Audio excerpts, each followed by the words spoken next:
लोकसभेचे विरोधी पक्षनेते राहुल गांधी आज भिवंडी न्यायालयामध्ये हजर राहणार आहेत। राष्ट्रीय स्वयंसेवक संघ मानहानी प्रकरणी भिवंडी न्यायालयातील सुनावणीला लोकसभा विरोधी पक्षनेते राहुल गांधी उपस्थित राहतील।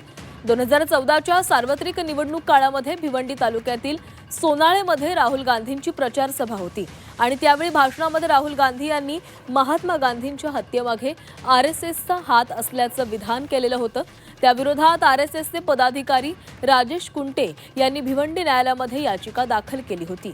या प्रकरणात राहुल गांधी यांनी दिलेली जामीनदार माजी केंद्रीय मंत्री शिवराज पाटील चाकूरकर यांचं निधन झालेलं आहे। त्यामुळे न्यायालयात नवीन जामीनदार सादर करण्यात येणार आहे। याकरता राहुल गांधी आज न्यायालयामध्ये हजर राहतील।